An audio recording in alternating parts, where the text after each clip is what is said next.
It's been 3 days ever since India suffered yet another heartbreak in an ICC World Test Championship final. India were comprehensively beaten by 209 runs against Australia, and the calls for change are becoming once again louder and louder. Now it is followed on the same lines. Oh, sack Rahul Dravid, sack Rohit Sharma, no place for Virat Kohli, no place for Cheteshwar Pujara. Ajinkya Rahane should play for 6 to 7 months. But is the criticism of the Indian cricket team, just like ICC knockouts, very, very consistent in the way how people are not looking at it? Because remember, tough decisions have to be taken. But as we know in India and as we know with the Indian cricket setup, tough decisions cannot be taken. Either a player leaves on his own accord when he wants to, or the priorities that the BCCI has, the priorities that the Indian cricket team player has, that is very, very warped. There is a very common trend for 10 years now as to why we are constantly failing in the ICC major tournaments.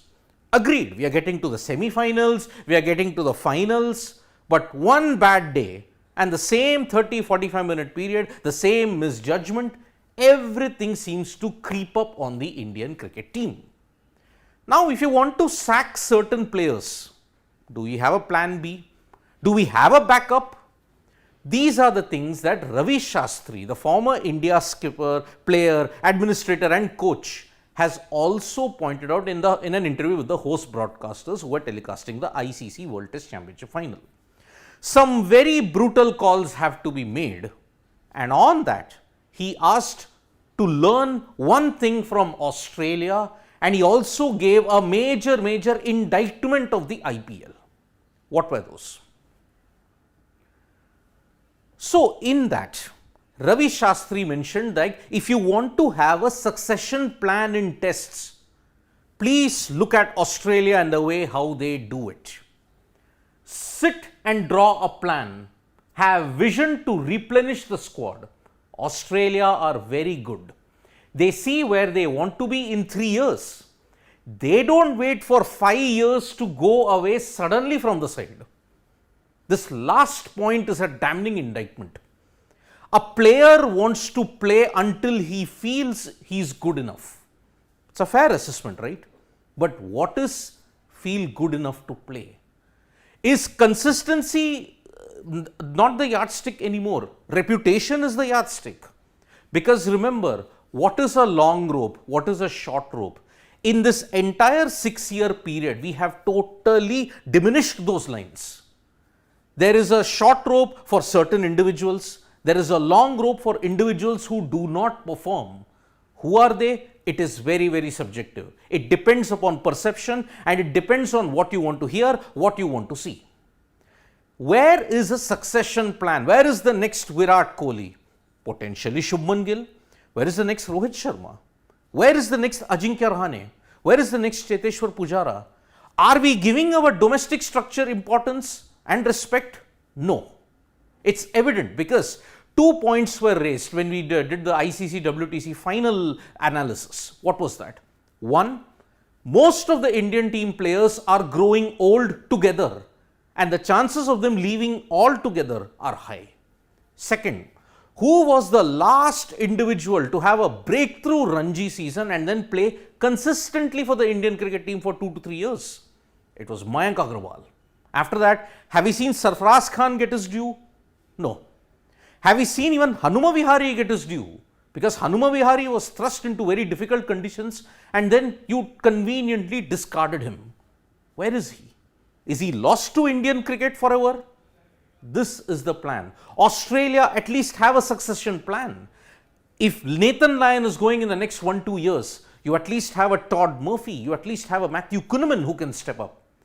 If you have to look at it, if Josh Hazelwood, Mitchell Starc or Pat Cummins is relatively young. If Josh Hazelwood goes, who's there? Michael Neser or Scott Boland. If Starc goes, who's the next player? They have a succession plan. Remember, Australia begin in their 30s, very few get a chance to have a young go like Pat Cummins. But Where is a succession plan? We are all saying knee-jerk reactions. Drop Rohit, drop this guy, drop individual, drop the coach. Where is the succession plan? Take hard decisions. Combination of youth and experience. Youngsters in Australia are learning quickly from senior players. This makes the team strong from beginning. People might not like it, but team interest is paramount. When have we played youngsters and experienced people together? You can argue, like yes, there is Shubman Gill, there are all the others who are playing in this current Indian team. But have a look at the squad that assembled in the ICC World Test Championship final. All of them are carrying the scars of past ICC losses. Virat Kohli is a prime example. Rohit Sharma is a prime example. Then if you have to look at it, even Cheteshwar Pujara is a prime example. Shami, all of them. Where is the succession plan? And where are we playing the mixture of youth and experience? We are saying there are a lot of experienced people, but the youth factor is missing. This is where MS Dhoni took a bold step. At that time, he said, we will rest the seniors because they are very slow in the field. He got in young talent. And that's where India's fortunes improved. Yes, it hurt the ego of a lot of senior players and it still hurts them. But this point, interest is paramount, team interest is paramount, people might not like it. It holds true for our senior players. They hold a grudge even now. But it is on the IPL. Ravi Shastri has made it abundantly clear. Remember, the next ICC World Test Championship final is in June 2025. 2 years, you know the date, you know the time, you know the period. Yet, the excuse that Rohit Sharma gave and some people who are parroting it is actually setting the wrong precedents. He said, you are not going to get those 20 to 25 days. You have to miss the IPL. Yes, brutal, cold, hard fact that has been staring at the Indian cricket team face for 2 years. You've got to miss the IPL so that you can acclimatize yourself and get yourself prepared for Test Championship mold.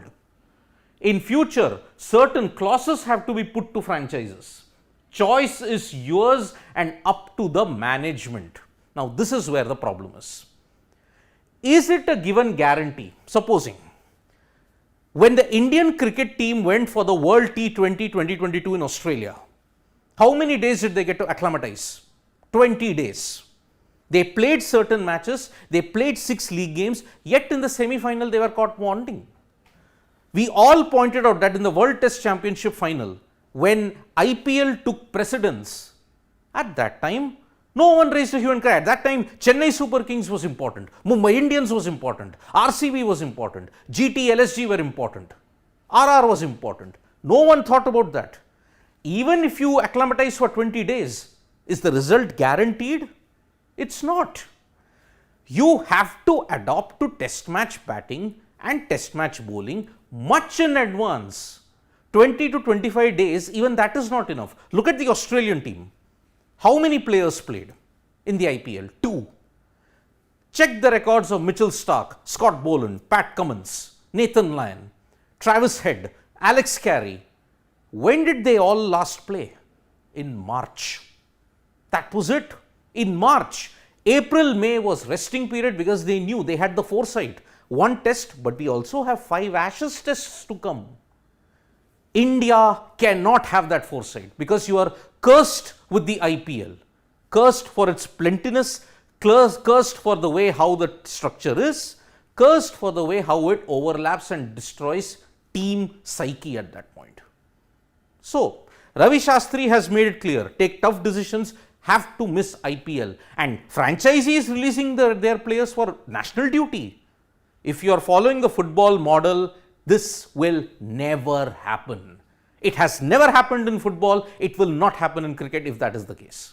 So, one more ICC event gone. 10 years, the wait continues. 2023 ODI World Cup remains your last golden chance to ensure that this lot have a good reputation and they don't tarnish their lineage. Is it going to happen?